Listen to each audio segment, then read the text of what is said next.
And I think we're officially live. So there we go. We go. Welcome to another episode of The Uncensored Entrepreneurs. Today, we will be discussing the power of servant leadership, how it applies to your life, and additionally, how it applies to transforming your coaching business and helping you achieve exceptional results. So get ready for insights from The Uncensored Entrepreneurs. As always, we're keeping it real, raw, and unplugged. And oh my goodness, it is always real, raw, and unplugged behind the scenes. But we look forward to seeing you on the inside. Take care.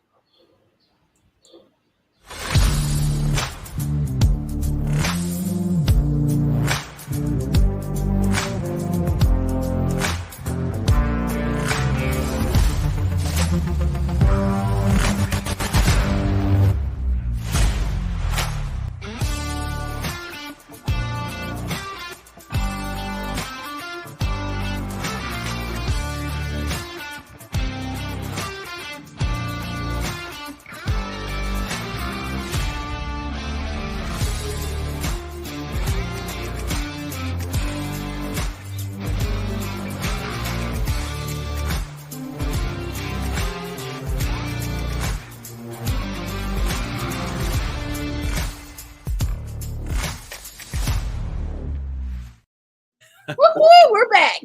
You know, the beautiful thing I like about going live, and it's never edited, is the crazy things that we normally would cut out, right? Of our courses, our videos, our content.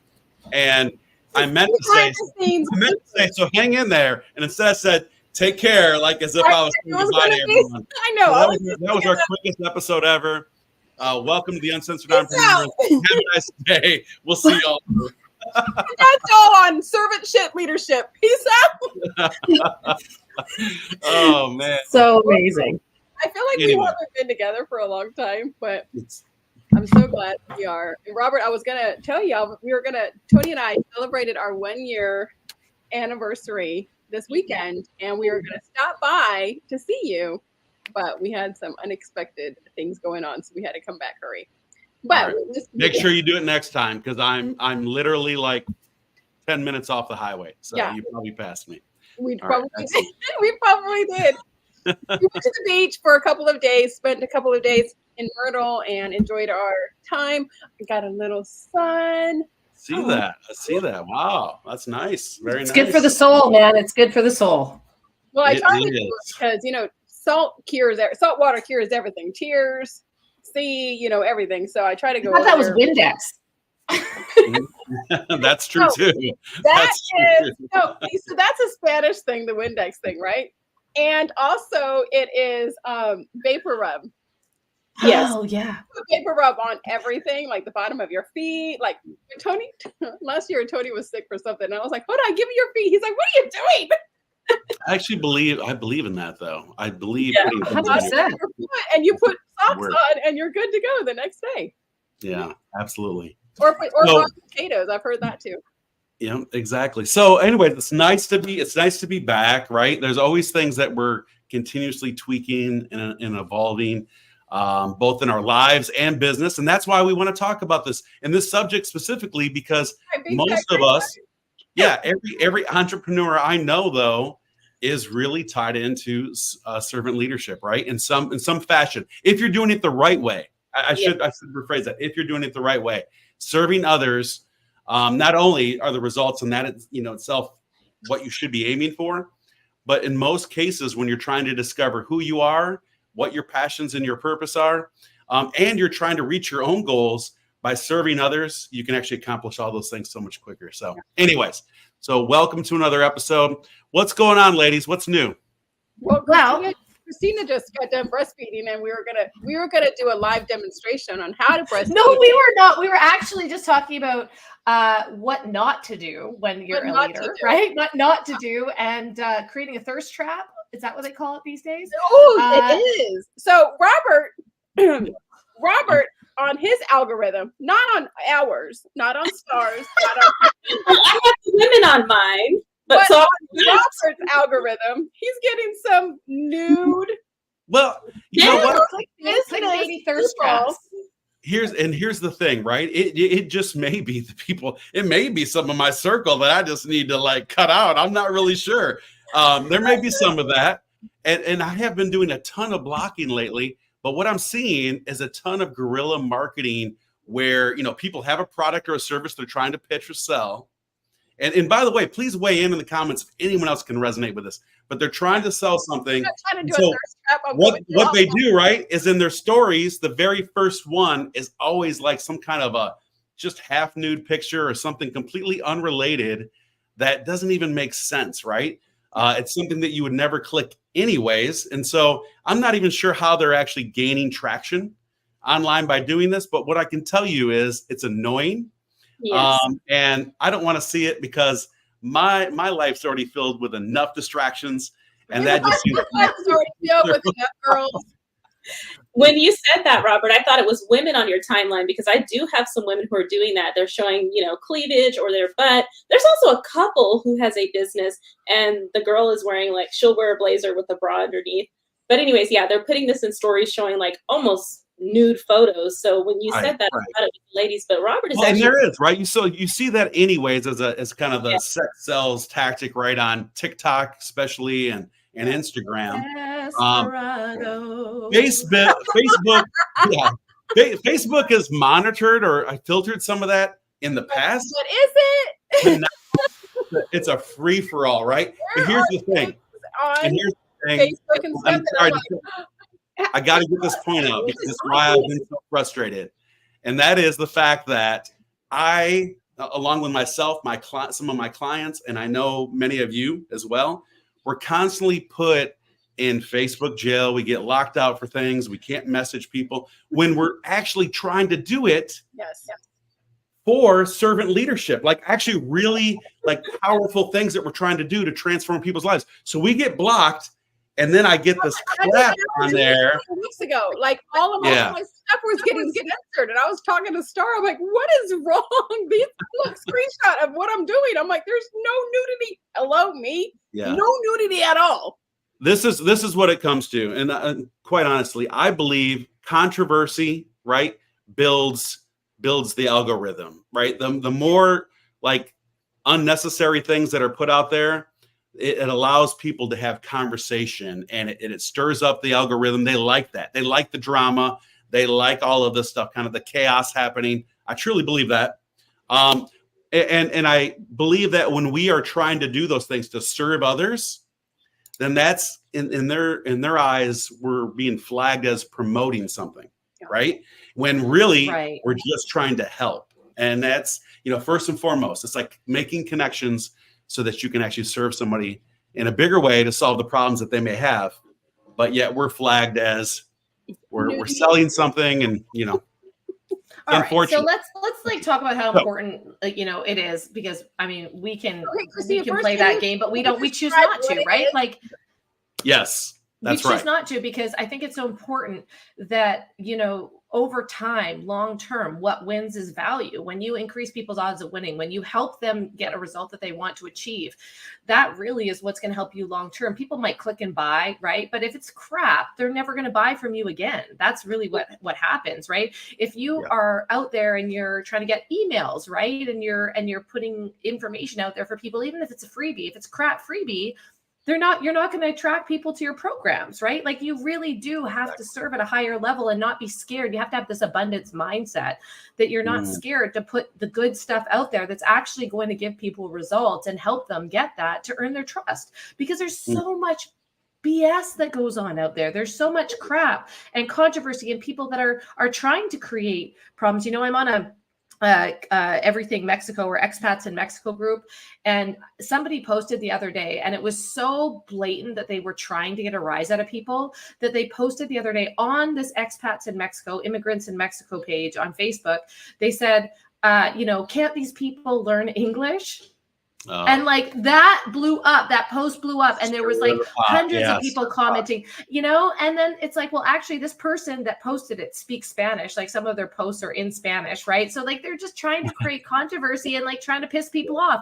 That is not a great marketing tactic. The drama, the victim mentality, the look at me, look at me, look at me. This is happening to me. This is not a good tactic for marketing.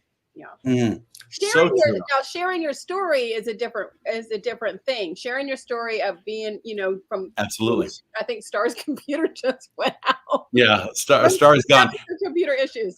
But sharing your story is a completely different thing. That victim mentality is another.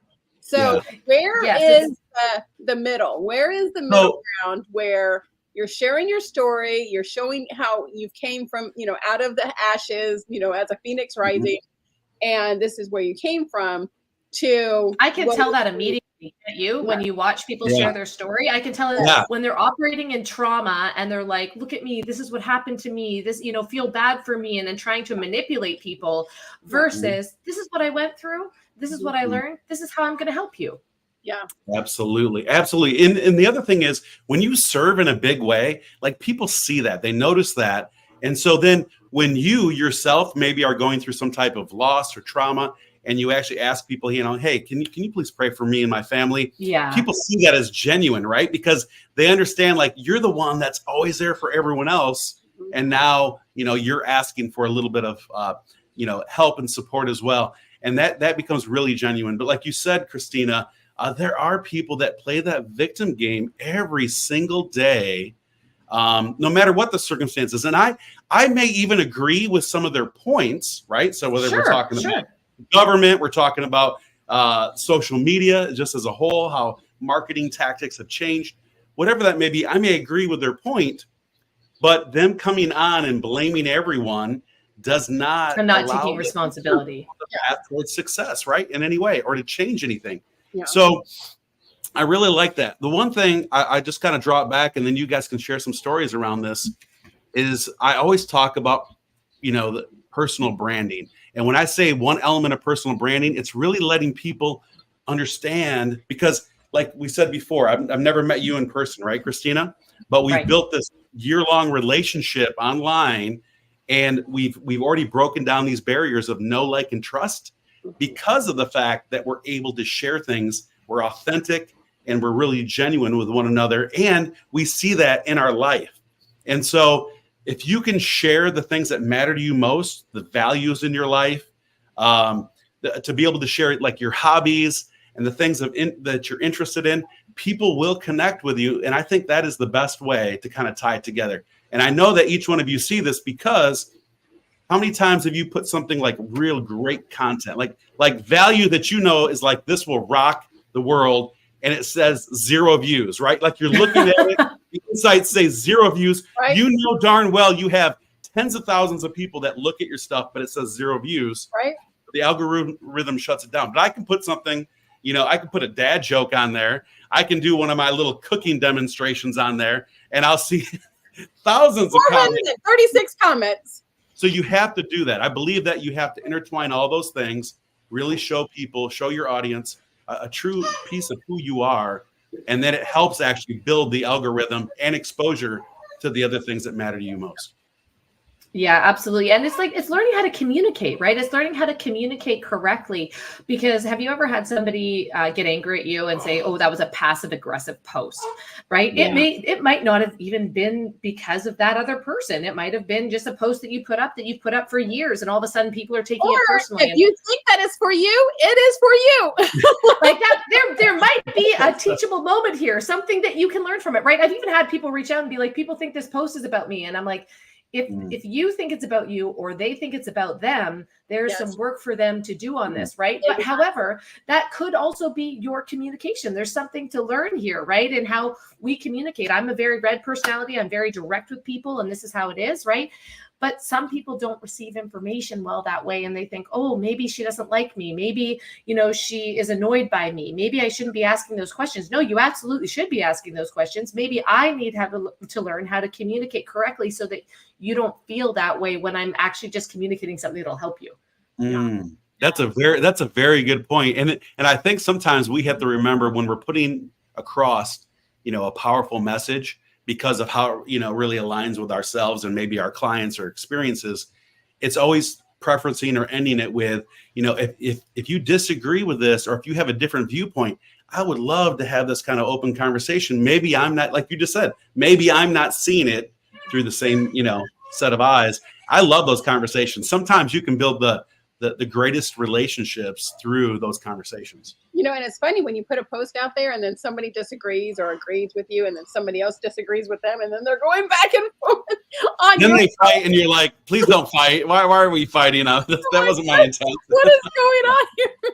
Yeah. But I think it's a good learning lesson for all of us. And I'll give you an example. I put a post out. I want to attract driven entrepreneurs to what I'm doing. I want to help them scale multiple six figures in business. So not everyone is meant to see my post. Not everyone is meant to be attracted to those. It's going to actually discourage and push people away that don't have that crazy ambition, right? There's my baby. So it's one of those things that in the communication, I don't want to offend people by it, but I had a girl who I know, who I really love and who I love communicating with. She's like, yeah, but like, what if people are in trauma? What if they are working through their stuff? I said, well, then that post isn't for them. But on the other side of it, she really made me think, because she said, what if you work 3 days a week, you have no debt, you live exactly where you want to live, and you make less than $100,000 a year? What's wrong with that?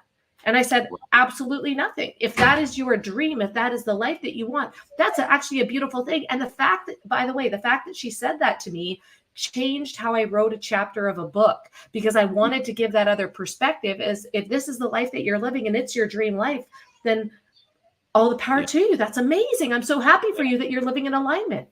Yeah, everyone defines success differently, right? Yeah. I think more than anything, success, where it does apply to all of us, is it creates freedom, in some aspect of your life. And to me, that's important. Like you said, there's people that are very happy making $40,000 a year, while they sleep, meaning that they don't even have to get up. That's an amazing thing, right? Goal, if they're not, their goal is just to make $500 a month to put their kids in soccer camp, then you got to agree with it and just let them and go with them as that. But if their goal is to retire their husband and make 6 figures a month, then you got to work with them with that. So it's a catch-22. It's meeting people where they're at, right? I think that is part of servant leadership, is meeting people where they're at and not having any expectations, right? Like when I have a conversation with somebody, I just had somebody wanting to do a consult. They wanted to move from Canada to Cabo, and they're like, I want to pay you for that. And I was like, no, let's have a conversation. Like, you have to be willing to do more than most people and not get paid for it to build relationships with people, right? Yeah, I'm laughing because I'm starting to do some branding work with realtors in the area, right? Just one more segment. And a couple of them had reached out and specifically said just this last week, I'm looking to do this. However, I probably cannot even afford your services. Like, that's how they opened the conversation, right? And so I love being able to kind of step that back and say, you know what? What's your schedule next week? Let's sit down and have a cup of coffee. Let's have lunch, and let's take the conversation from there. And most of the time, if you just kind of understand where people are at, like you stated, then pricing just kind of, it evolves, right, in that conversation. And it's different for everyone. But I'm glad that we're having this conversation, because in the end, if there's this servant leadership, not only is it transforming your life, but the other thing that we can teach each other how to do once we've done this for ourselves is how to pay that forward, right? And so the ability to teach others how to do the same exact thing. So there are people, like you said, that are perfectly happy with making $20,000, $30,000, $40,000 a year sitting at home, taking care of children, doing whatever. So my thought is, if you're able to do that and you've found like your peace in that, then your tribe, the people that you're connecting with, should be people that are seeking that same thing, so that you have the ability to pay that forward and teach them how to do that. Well, Star, you're doing some servant work here. Yes, I am working with Precious. She's been on our show before, so she has a foundation, Precious Kids Foundation. And we have an event coming up, by the way, on April 30th in San Diego. So if you're in the area or you're interested in attending, let us know so that we can get you tickets to that. And she's doing some incredible work, as she's been on here to discuss. She's actually serving children in Uganda who cannot afford any type of health care whatsoever. Some of them have been living for months, even years, with certain conditions, some very extreme conditions, in fact. And so what she does is she raises funds, she takes doctors and, you know, anyone who's willing to participate to Uganda, and they go and they just have like days of just, you know, taking care of those children, giving them medical care and treatment that they need. So super excited about that as well. And so that just goes back to that, you know, active service. Yes, we need to be doing it inside of our organizations, but also outside of that is very, very important. It's like, how can we give back to society, your community, and others in need? Even within our programs, maybe you will take on a client or a student who cannot afford your mentorship. I love that. I love that. And I love that you already know, like, Precious is just like my sister from another mister. I fell in love with her when I met her 6-7 years ago at a live event that I spoke at. And she's just doing amazing work. And again, that is a perfect example of somebody that had, you know, a very high 6-figure salary position based on her career that she worked really, really hard to obtain, you know, licensing and schooling for. And she was able to take that skill set and walk into the unknown, making a lot less at times, right? So that she could actually serve others in a bigger way. And I truly believe that has come back to her tenfold. So.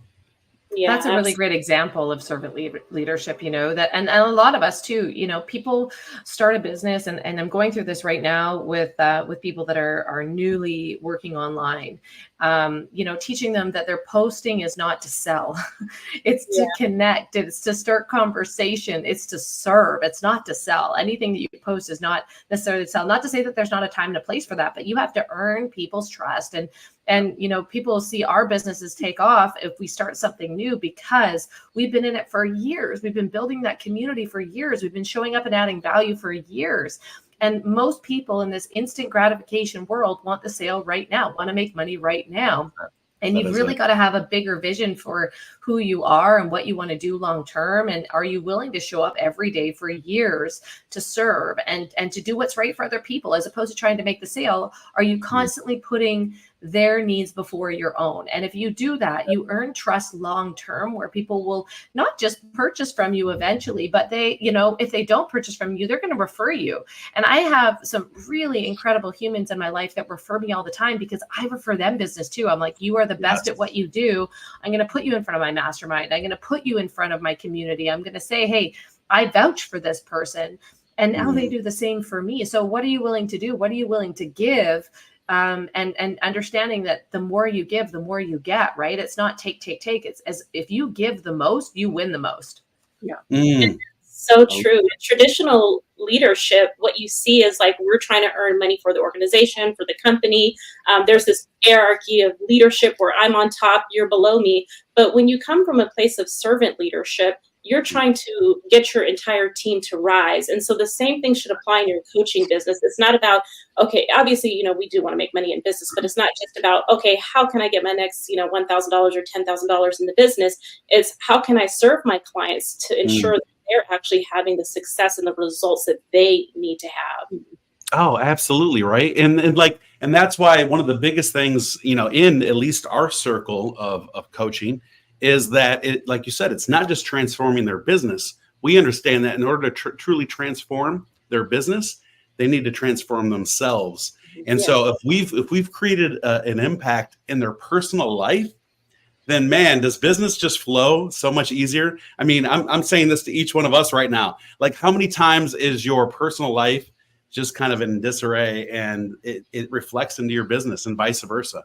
I just talked to a client yesterday, and he was doing the same thing. He's like, I don't know what's going on with my business because this and this and that. He goes, I do know that I really, really, really enjoy beer, and that is probably a hindrance. Well, he should open a brewery. And I was like, well, he goes, I can get all, you know, hot and heavy with my business, and then all of a sudden I want to binge drink for 4 days, and then my business goes down. And it does. You know, when your personal life is in disarray, then your business kind of gets affected by it. There's definitely a reflection of that. There's a gentleman that's local here. You probably he's also an influencer, so he's all over social media. But he's a personal trainer, What the heck? I'll give him a little plug. So Tony Gonzalez, I really love this guy. Him and his wife do a lot of different podcast events and stuff. And they talk a lot about marriage and life. But one of the things he just posted yesterday that made me think about that, Tina, was he says, does everyone want to know why I'm constantly working on like my personal self, my gains, my weight training and all these things? And the response that immediately came to me that I put out there, and then him and I had Thirst trap conversation. Well, no, the expanded conversation was that if you typically do one thing, like with a lot of governed value and goal setting and conditions, then it really kind of applies, it multiplies into the rest of the aspects of your life, right? So if you've got that focus to do one thing with discipline, it typically will be this kind of domino effect. And likewise, it's the other way too, right? If you sit at home and all you do is turn Netflix on, right? then, I was just gonna say that, Christina, when he got done, I was gonna be like, well, how you do one thing is how you do everything. and that's how you do everything. Yes. I mean, and that's so true. Like, if in my dating life, which thank God I do not have to do that again.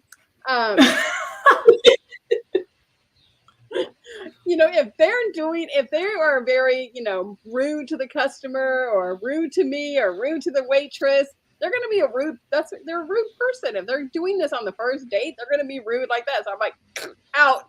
My friends would be like, Tina, what? I'm like, no, ask them. 100%. You're rude. Get out. And so I tell Tony that, like when we're together now, he's like, thank God, because I'm in here now. But do one thing is how they do everything. So if they're going to be, a jackass or a rude person or whatever, that's how they're going to be in real life. That's how they're going to be to you, and that's how they're going to be to everyone. Also, a good lesson for clients and customers. Right? Like if they are a pain in the butt or they are rude when they are inquiring. Yes, we had to learn that. They're going to get 10 times that when they hire you. 100%. And the other thing is, and I was just talking to a client about this morning, is that those people that need special treatment for payments that are like, I just need this, or can you break down this payment? Can you this?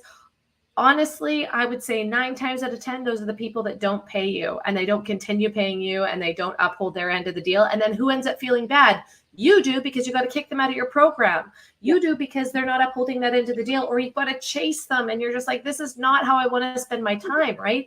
So when you have somebody that comes in, as much as we give and we give and we give, that's sometimes our default. And it's the thing that actually works against us because we're so kind and accommodating a lot of the time, is that when you have people that come in that take advantage of you, or if they are rude in a consultation or the way they communicate, or you go to their social media to check them out and you're like, oh, these people are ranting and raving about their relationship.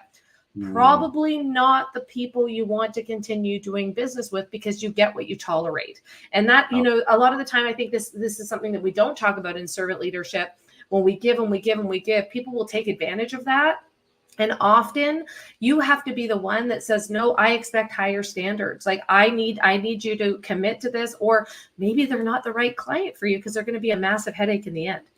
And that's why it's important to have those boundaries in your business as well, because you are flexible with them and they may start to abuse, their ability to communicate with us and the methods that they're trying to reach out to us, or any type of thing that they want to gain from us outside of the scope of the work that we do.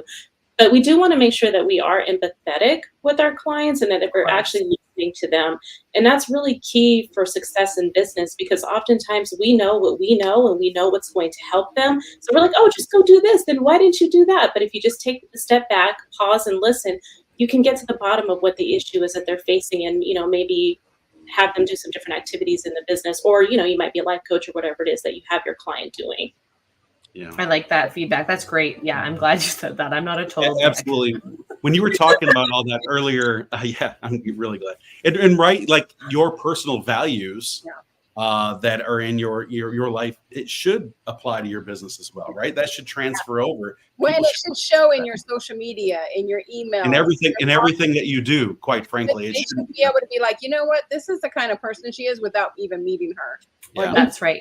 And when they meet you, you want them to say, "Oh my God, you're exactly like you are on social media." Exactly. I find that a lot in faith over fear. Like they're like, oh my God. Like, and then they were surprised. Like, oh my God, you're like the same person you are in person than you are online. I'm like, and you're still wearing Boy. pink. I can't believe My girl. I love that though. I love that though. You know, all this whole conversation makes me think of that quote, and I'll probably take it a little out of context. But Jeff Bezos said one of my favorite things about like your brand, your personal brand, is it's what people say about you when you leave the room. when you leave, Right? not when you're in the room. Yes. Yeah, not when you're in the room. It's when you leave the room, and that is so true. I mean, it's absolutely true with everything I see in business, and I've even seen that. Right? Like I've been that third party where people are talking, and then that person walks away, and they're like, "Yeah, that person's such an asshole," you know. But you're like, "Oh my gosh, that's God. horrible. That's horrible." But then you know, Them in front of them. But they Yeah. are. but the problem is, like you said, however you show up, you want people to know that that's exactly who you are, right? And by the way, there are successful people that are very abrupt and very stern and not necessarily my style online. And when you meet them, they're the same exact person, right? But at least they're being true to their brand. You know what you're getting. Exactly. And what better way to grow your business is through serving. When you serve your clients and it's not just about the money, you're going to see that they're going to sign up for your, oh, hi, Mom. Like, That's the You're gonna see that. her mom, because you know we Yeah. all need her. Sorry, that was bad timing. Go ahead. you're going to see that they are going to want to re-enroll with you again the following year. And also you're going to get a lot of referrals. I know Robert is big on, building a referral base for his business too. Exactly. Yeah. Actually, referrals, quite frankly, are everything. Now I'm starting to have to get a little creative, right? A little mix of some paid I advertising and some other things I as have well. about a 90% referral Yeah. rate with my business, and I'm like, ooh, I need to. Right. I mean, referrals are great. I love referrals. I give great referral bonuses and commissions. But when those referrals don't come in, you're like, ooh.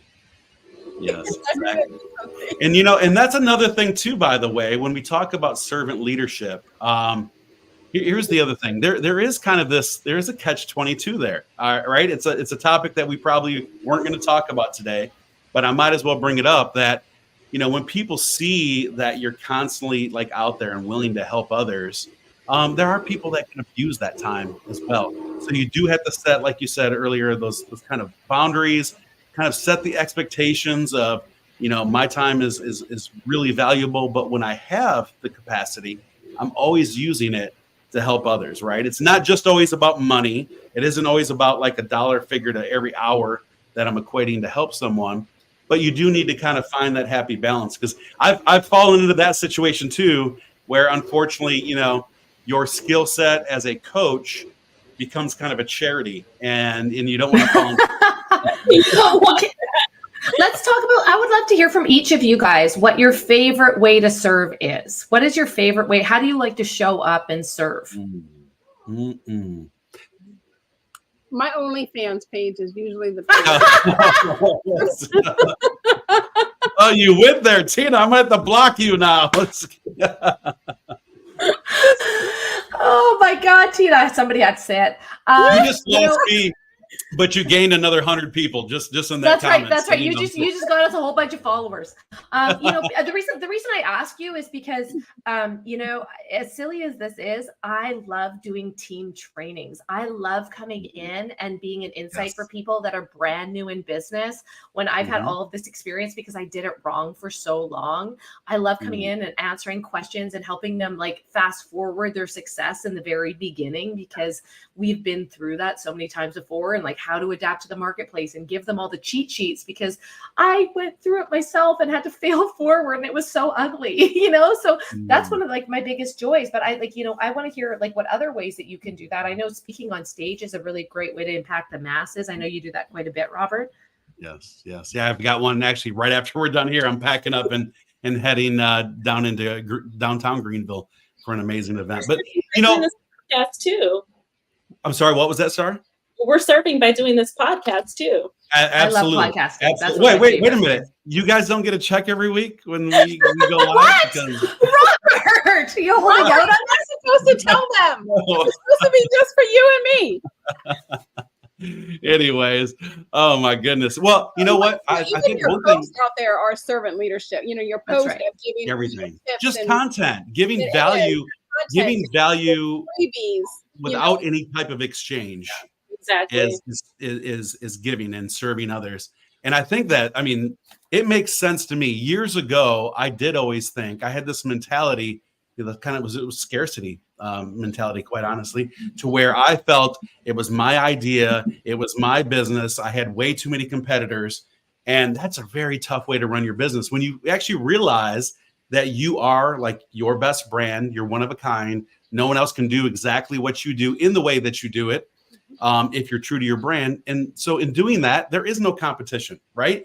And so once you've actually adopted that mindset, your business starts to really flourish because it's not about holding and coveting information or value. Quite honestly, if I had enough time, I would probably share 95% of everything that I know. And then that little 5% can be saved for those people that want to write $100,000 check to work with me. Right. So anyways, I like it. right? And the people that do that, $1,000 pop. It's okay. hey, let's think of a few people that do that. Tony Robbins. Yeah. That guy is on stage. Now, granted, he gets paid, but how many people gather his information, YouTube videos, other courses, books? Yeah. It's all at your fingertips. Yeah. And yet he has a very high price tag. Just his lower entry stuff is typically about $110,000 a year. And So- it's To work with them like one-on-one, right? Well, and even that's a group setting. That's the crazy thing, right? So for $100,000, he's still pulling, 10, 15 people in this little group at a time. And he usually has about 15 or 20 of those little, masterminds going at once. So anyways, one thing I'll just throw out there, as I was going to say, collaboration. So when you were asking, Christina, I love to collaborate. I think there's so much value there because not only are you serving and giving of yourself in the value that you've accumulated over a lifetime, but there's an exchange as well, which means then you are learning and it allows you to get to where you want to go quicker in business as well. So when you collaborate, just like with each of us, we're typically exchanging some value of time, right? Tina can teach me a lot more about launching my book than I want to even dive into. And at the same time, I can spend a ton of time with her about how to truly become like this personal branding magnet. And that's how we exchange that value with one another. And we I do. love that. We do. Him and I collaborate a lot together. Yep, absolutely. So what are any other ways that you could think of?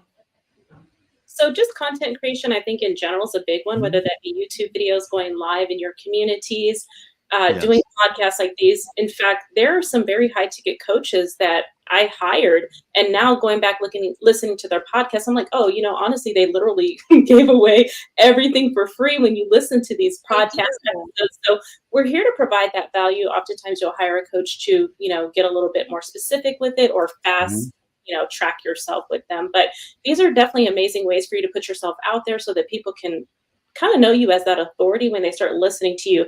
And obviously, like if somebody listens to you 10, 20 times, they're ready to hire you. There's no question mark on that sales call as to, do I want to hire Star to be my coach? I have absorbed so much information from her. I already know that I want her to be my coach. Yeah. And the other thing. Yeah, it builds that know, like, trust factor, right? No, that's all I was going to say. It emphasizes the know, like, trust. They already know, and they feel like they already have worked with you before they've ever actually taken, that step. And it's that 80-20 rule, right? Like you put 80% value and personal stuff on how you are, who you are to build that KLT factor. And then the other 20% is webinar, is, join this group or, grab my freebie or buy my book or whatever. But you guys are all right. When you said that, Star, it reminds me that every coach, if you go in there and listen and read every one of their emails, watch every one of their contents, and watch every one of their videos on YouTube, TikTok, Facebook Reels, everything, and you're just getting all of their information, by the end of the year, you're going to learn everything that there is to know, what they teach their one-on-one clients. Mm-hmm. But their one-on-one client gets that personal touch. They get that tailored education for their, exactly. And the other thing I think that we need to real coaches do, is give out probably 95% of their content away for free. Yeah. And I think that we also have to realize that influence is something that is not given because you have a whole bunch of followers. It's something that you build with people, right? Like when you lead, when you truly lead and you're a servant leader, you gain influence. And a lot of us know that from network marketing, right? You're nobody's boss. You're nobody, you're not a CEO or a general manager. They can't just listen to you. You have to earn earn the right to influence them, to help them, right? You have to build that trust. And the other thing that I also want to mention is in servant leadership, it's not just giving everything away for free. You can also, like in servant leadership, you can make money.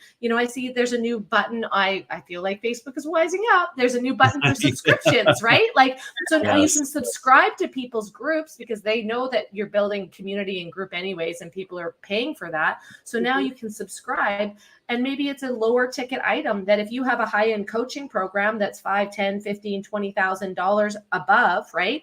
That maybe you have a lower end that is servant leadership that you're giving and giving and giving every single week, maybe every day, and people pay $20 a month. They pay $97 a month. They pay $200 a month, where they get access to you of you giving and giving and giving, but they don't get that higher level leadership. And if they plugged into that, then at least they would get the value that they need to increase their sales, so that if they do want tailored information, if they want one-on-one coaching from you, then they can afford to do so. And there's increments that they are able to take advantage of, so that they aren't out at a loss.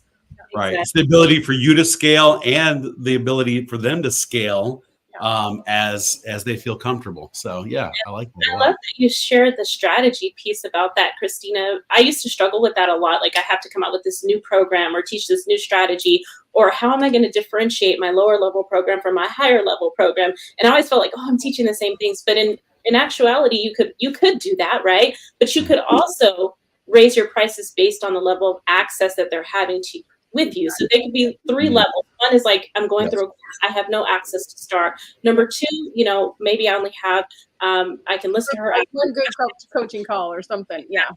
And the third level is like, done with you. I'm going to go in the trenches with you, or even done for you, and either do this for you or do this with you. And so obviously there's going to be a higher investment there. Yeah, I struggled with that a lot when I did my 3 packages, because I only had a done for you package. And in fact, Christina helped me create a done with you package and a DIY package. So, my course is all DIY. You don't get any access to me at all. I just did my pre-recorded videos. It's all templated. You get templates. You can write your own book, 16 weeks, everything's templated, and there you go. Or you have my group coaching program where I walk you through it, but I walk everyone through it. And you still get templates and templates and templates. Or you can do my done for you package where I do everything for you. But brilliant. I learned that from Gary Vee, actually. I totally listen to Gary Vee, and he's just like, I give everything away for free, and then I charge dearly for my personal time. Well, let's face it, right? And I'm speaking to mostly the digital marketers and the coaching community, because they're predominantly they're our clients, right? And I can tell you that probably 80% can relate to this. They have programs and courses that they have yet to log into, or they have yet to complete, and they have books collecting dust on their shelf that they've never read from first page to last. And so we've all been there in some fashion, right? Because we get caught up in this, like, I need this. It's going to change my life. It fills a gap and a need in my personal life or my business. However, the reason that most of us hire coaches, and I know that I've spent more than a master's degree, right, in hiring coaches over my lifetime. And the thing is that it's accountability. Yeah. It's walking through things. And here's the beautiful thing. Kind of comes back to this collaboration again. I learn as a coach from my clients probably as much as they're learning from me, and they don't realize it, right? Because we all come from different walks of life. And so every time I'm teaching someone, I'm learning from them as well. And I'm able to take that skill set and apply it to other people that kind of fit that same exact brand or bucket. So anyways, I believe there's some beautiful things that can come from that. The one other thing I wanted to throw in there was, again, kind of coming back to different ways of serving. but tying it into a way to kind of advance your business and to monetize it. I love doing this. I love involving a group of people into like a course as you're creating this course, this piece of content, when you know that you're going to sell this thing later on for whatever it may be, right? Could be $100, could be $500, could be, thousands of dollars. But to say to individuals, I would like you to be part of this experience and I'm not going to charge you at all. I'd like you to be part of it because you're going to help me build this content, right? And really throw some value in there, these Q&As and different ways of looking at things. And I love that exchange, by the way. Your feedback on it and everything. Yeah. So that was one of my first done for you packages is I had a small done for you package. I helped them write their book, but several people of my high end 6, 7, 8 figure clients were like, Tina, we need accountability. And I'm like, what? You need accountability? And they're like, yes. So afterwards, because how many of you guys have said, oh, I want to write a book, and say, oh, I've been wanting to write a book for 5 years. I'm like, well, how come you haven't done it? Unless you have nothing going on in your life, it's a harder task than you think, right? So, hiring a coach gives you that accountability. Exactly. And so, with my Done For You program, now it has that accountability in it. And so many are like, oh my God, we needed that. And I'm like, oh, I just thought, it was the lower end people that needed the accountability, but no, 6, 7, 8 figures still need that accountability as well. And 100%. Yeah, even more so because their schedule is already filled. I pay people a lot of money to hold me accountable to do the things I don't necessarily want to do. Okay. Yeah, absolutely.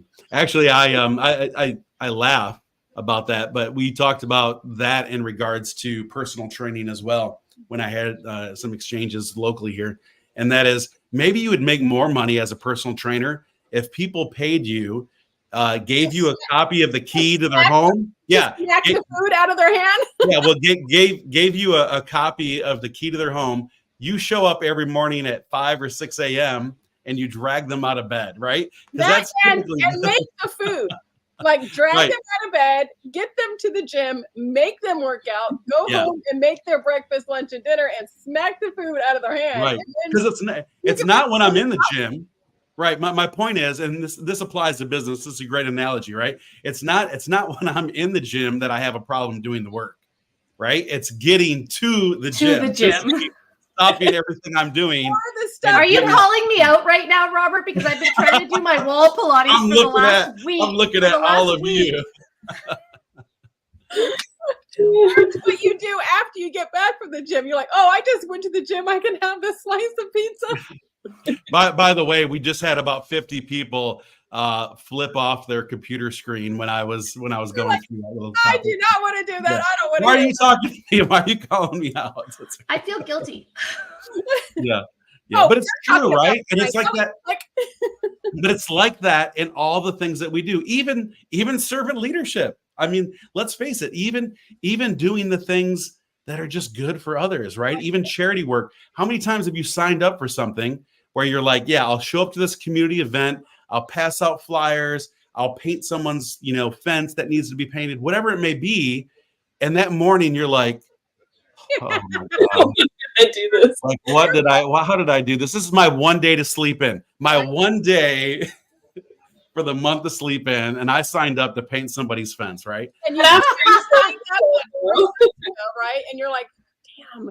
Okay, so Mama Cheryl, we love you. She says, I'm retired and I don't have time to do my chair yoga. Thanks, Mom. Right? Thanks, Mom. Hey, by the way, can I just throw that out there for a moment? How many of you, right? Because I have retired parents as well. How many of you, when you know someone that's retired, and they, make a statement like, "Oh, I'm just too busy," right? You're like, busy doing what? Does that trigger anyone else? I'm sorry. You know what is funny is no, she didn't say she was too busy. She just said she doesn't make time. That's right. Okay, that's she's not true. too busy. That's She just don't make so time for busy that. traveling to Mexico to take care of her babies. Yeah. My mom has a very busy social schedule. She's having a barbecue this weekend. Don't you know? She's getting her yard I'm ready. not too busy. She called it like it was. She called it exactly like it was. That is the truth, because you have time for what you want to have time for. If your Mhm. That's husband right. or wife came home and said, listen, I want to go on a date on Friday night and you don't have time, you're going to make time. Yeah. And That's it. exactly with the same thing with money. People have money for what they want to have money for. They go to Starbucks every day. That's They so have true. $7 or $8 to go to Starbucks every day, but they don't have $400 to invest in the coaching. But they have money and time for what they I want to just have. saw somebody go to Mexico, like somebody go to Mexico and they're like, I don't have money to start a business. I don't have money to do coaching. I don't have money to buy products. I'm like, you just went to Mexico at an all inclusive. know. You have the money. You're choosing not to put it there.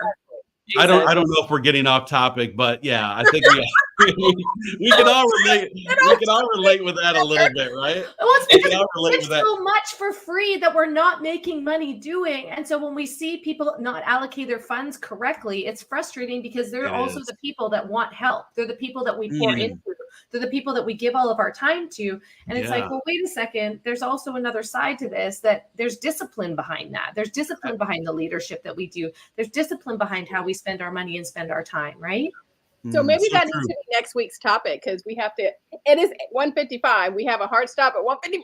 We do. I So got to maybe get that could rolling. be next week's Look. topic is, staying consistent and determined in business. And so yeah, to kind of just roll out, I will say that the best way to find any type of success in your life, whether that means your own sanity, mindset, heart set, your true calling, your true north, whatever it may be, actually seeing your business increase, right? Increase in sales and revenue. It's serving others. I've just found that is the absolute best way to figure things out. It typically kind of realigns just the craziness that's going on in our own personal life. So that's the advice I would leave everyone with. Any other final words? We're Speak good. now or forever hold your peace. We're good. Yeah. Mama Cheryl, you got to get back to that yoga. I'm sorry. We're gonna have to build an accountability piece around that. So. Or else we're all coming up to Canada and doing the show from your house. You know what? I'll get her because I need to be accountable to start doing my wall Pilates post birth, and I'm like, Okay, oh, so I could I do that just- tomorrow. I just got a little 3-day thing for the wall Pilates. I was like, ooh, I can do that. So I snapshotted 50 of them. I'll just do it myself, right? Can I tell you a secret? I'm going to tell you a secret. If you, All right, if you, we're gonna end with your secret. Go for it. okay, with the wall Pilates and a lot of these apps, right? You can get a free 3-day trial, and if you say no, they'll keep sending you other. If it's Better Me, if that's the one that you're looking at, they'll give you instead of $19 a month. If you hold out, they'll give you $19 a year. Mm. You know what? Sorry, I person just coming- screwed them on their sales. Christina, everyone coming to you for coaching now is going to hold out. I don't do that, right? I don't devalue. I don't give stuff away for free, except for So if on you my just social keep media on pages. following her, she'll break That's it right. down her $20,000 program to only $997 for the whole year. For the That's whole right. year. I appreciate you all. Thank you for tuning in. Hopefully there's some value here. We're going to continue to give more and more value, and it's people like you, right? It's our exchange with people like you that allows us to even be better and to create more value. So we appreciate you. We'll see you Like, next week. share, follow.